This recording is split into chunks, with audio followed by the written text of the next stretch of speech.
Hey YouTube, welcome to our 3-month review. Yeah, officially halfway into the trip. We're in Broome, very excited to be here. Yeah. We've settled at a beautiful spot on warm showers, feeling very content. Yeah. Waiting for a few things to arrive, but also just raring to go and hit the road again as soon as we can. So yeah, let's run through our stats for the last month. Yeah.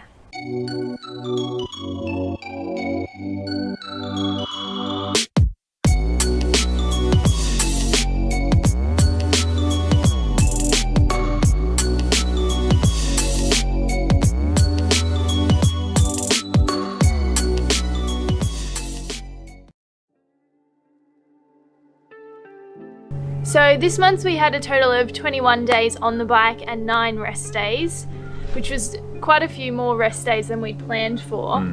But there's things you can't change, just the way it was. Yeah, that was all due to the bike breakdown towards the end, giving us, I think, the last 6 days we've been off the bike. Yeah, so it would have been much higher if we... Yeah. At the start I think we only had 2 or 3 rest days in the first 3 weeks. We were just gunning for it and loving it. But it's slowed down recently. It has, yeah. So we did a total of 2,162 Ks this month, which brings us up to 5,992 Ks all up, which is pretty cool. Nice. Yeah. We're like pretty much on target for our Ks. Yeah.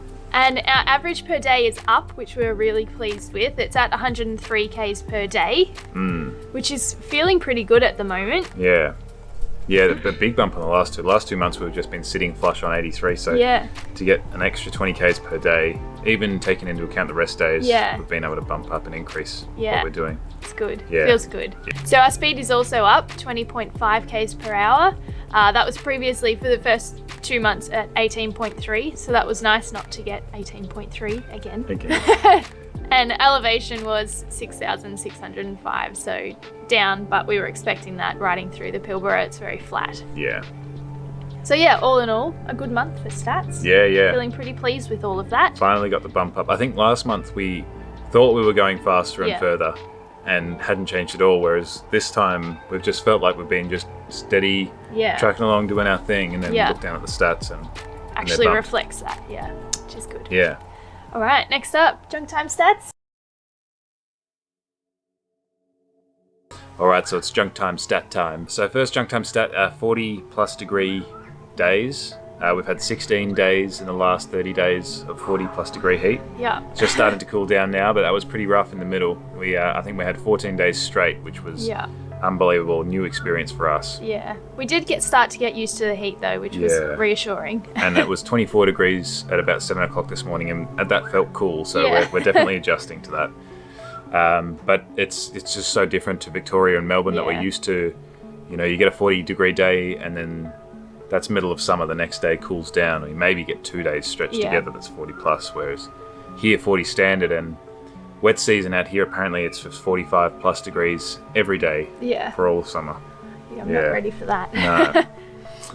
No. Next stat, books read. We've had a lot more time off the bikes to read the books. I think that's probably due to increased riding speed, and just doing the night riding has given us a lot more time during the day. So we punched out 9 books combined in the last 30 days, which has been great. Yeah.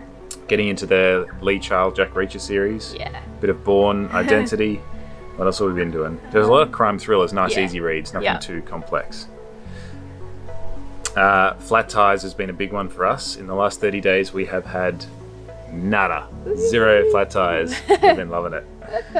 Touch wood, we don't get any more, but the Shelby Marathon Plus tires have been doing the job for us, a real solid. We have been still rolling over the double Gs. Yeah. We've been rolling over the glass, but they're just bouncing off and doing no damage. Fine, yeah. Loving it. It makes such a big difference to our morale when they're not popping every day. Yep. Road trains passed. Oh God. in 3 days, we did the count. We had 653 4-carriage road trains pass us. That doesn't include the smaller trucks. No. Doesn't include the vans and the camper vans. 653, which we calculated was carrying a total of 111,010 tons of iron ore. Yeah. Just in 3 days. Massive 3 days ride. Insane the amount of stuff they're pulling out. Boggled our minds. And last junk time stat comes with assistance from one of our viewers and mates, Jollibee Jolo Buckle. Who? who wanted a power ranking on the shapes. So official power ranking, we've probably consumed about 30 to 40 boxes of shapes.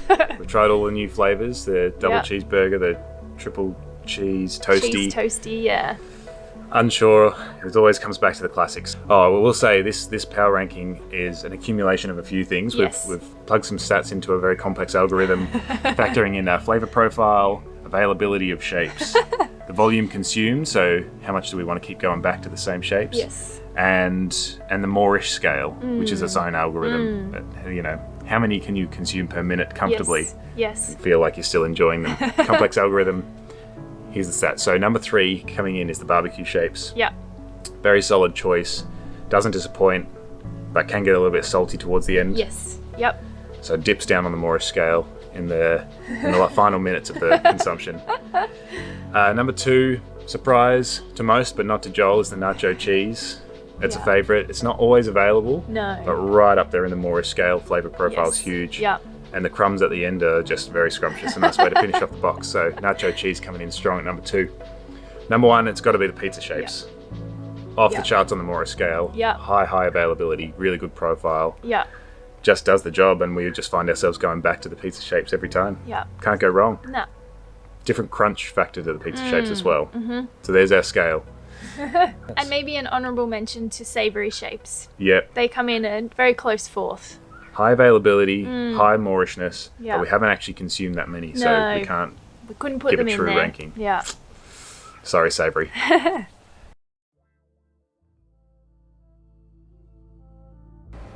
So we've had a couple of requests from Megan and Dylan. Wanted to kind of see the map of where we're at and where we've come from, just to provide some context of the distances and what regions we'll be travelling to next. So this is actually one of our favourite bits of kit. Yeah. We love getting to a town like every week or so. We'll get the texture out and marking where we've come from. And on our smaller trips that we've done in the past, it's usually just like a bloop on the big map, and it doesn't really mean much. But we've actually been able to stack up quite a line, and it's pretty exciting to look at. So yeah, we thought we'd just go through where we've been, where we are, where we're going, just to provide you guys some context. So first month, obviously started in Melbourne, got that drive across part of the Nullarbor and ended up in Kaiguna here. So this was our first month's travel, just across the southern part of Australia. Second month is a bit deceptive because we finished in Lancelin from Kaiguna. It doesn't look like much of a distance, but there was so much back and forth around this region. It really burnt a lot of time through there. And then this last month we've come from Lancelin up to Broome. This stretch was beautiful. So here we are in Broome now. We go back a little bit. Yep, sorry. The Kimberley, we're kind of assuming, is about halfway, and the kilometres match that. So now we've got to look forward to really the upper north of Australia, maybe dropping into the Great Dividing Range and coming down here, and then finishing along the coast is a very broad plan. But if you guys have been cycling and know some particular regions that we need to pass through around this side, chuck them in the comments, because we're planning about a week ahead. Yeah. And we're really open to suggestions. Yeah. And also, when we started over on this side, there were just like, I don't know, 20 or 30 post-it These little bad notes. boys. And then there's still none on this side. Yeah. So please hit us up with ideas. Yeah, open to suggestions. We'll touch on where we're planning to ride later on in the video, but this is our next section following the Great Northern Highway up towards Darwin through some pretty specky country. So yeah, we'll touch on that later, but that's where we are, that's where we're going. We've got a nice line so far, and we're really keen to just like join that up into a big loop in the next 3 months. Physically, we're feeling really good still. Probably the most notable thing is that our fingers are numb pretty much constantly, just from that extra pressure on the handlebars. The last couple of days, our legs have been quite sore just from walking around. It's a different kind of movement. Just half an hour walks around town and we're pulling up real sore. It's 160 k's on the pathetic. bike, not a worry. And 10 minutes around town. Struggling. Doms. And we're also starting to get like, not quite calluses, but different little like hard patches on our palms just from the handlebars. James more so than me. You can kind of see like there's a raised area. Just sort of inbuilt bike gloves we're getting now. Yeah, that's it. And we're really pleased. We've been able to maintain our weight this time, so we're obviously ticking all the boxes for nutrition and food intake, which is great. Yeah. Yeah. Feeling healthy, feeling strong. Yeah. And it's also really nice that we can do 100 Ks now and it feels normal. It feels comfortable, like back to back too. Yeah. At the start, I think our second day on the bikes, we were very pumped that we got 100 Ks out, and we were really excited. And we've come a long way. Quite great. Cool. Yeah. So 100. I mean, we're just sort of punching that out before lunch, and it's no biggie, and it's encouraging. Yeah. Because there's big stretches out here that you just got to cover, and you have to. Yeah, you have to. Okay, the mental update. So it's been peaks and troughs, I think, over the last month. Things are definitely smoothing out, so the peaks and troughs aren't as high as they were in the first month or two, but they're still there for sure. I think we were absolutely astounded by the beauty of the Pilbara, Carragini National Park, and even riding up the coast earlier this month. Yeah.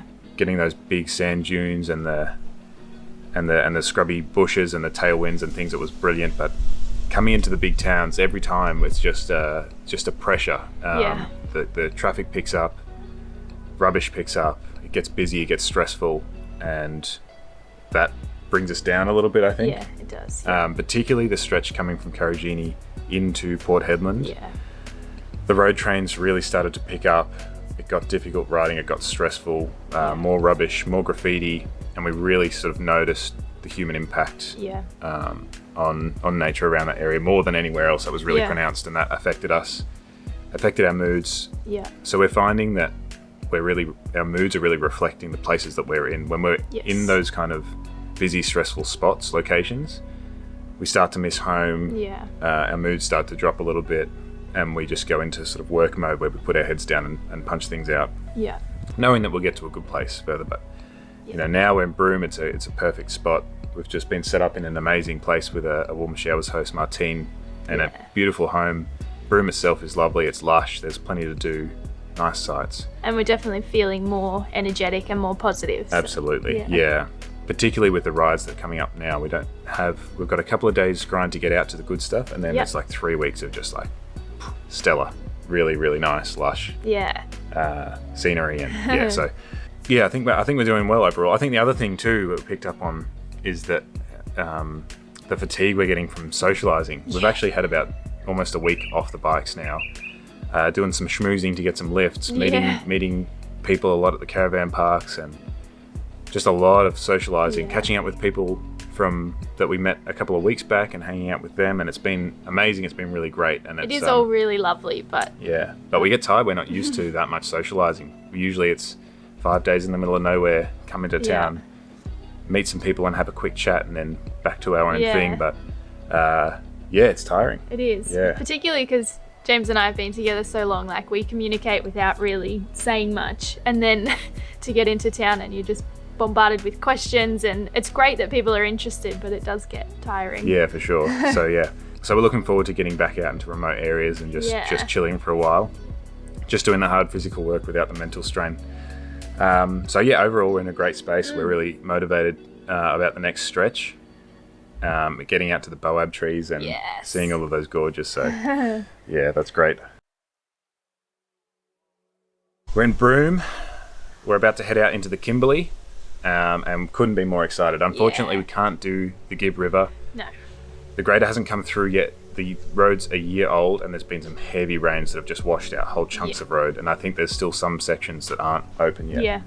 So unfortunately, we can't get through the Gibb, but it does open a couple of other opportunities up for us, which we're excited about. So in the next 3 weeks, we're hoping to be in Darwin. Yep. We're going to be making our way through Fitzroy Crossing, Halls Creek, and then out into the Bungle Bungles. Yeah. Super excited to get out there. It's going to be amazing. And then after that through Kununurra, and then out towards Katherine and Darwin. So first few days are going to be pretty flat, pretty dry, and then we're starting to climb up into those flat tabletop mountain ranges, boab trees, gorges, rivers, saltwater crocodiles. Ooh. And it looks like really stunning country. I think the Kimberley's a place that a lot of people want to go. Yes. We're feeling pretty privileged that we've been able to get out here. So once this parcel arrives in Broome, we're up out of here. Yeah. Hitting the road again. Bodies are feeling fresh. Minds are feeling fresh.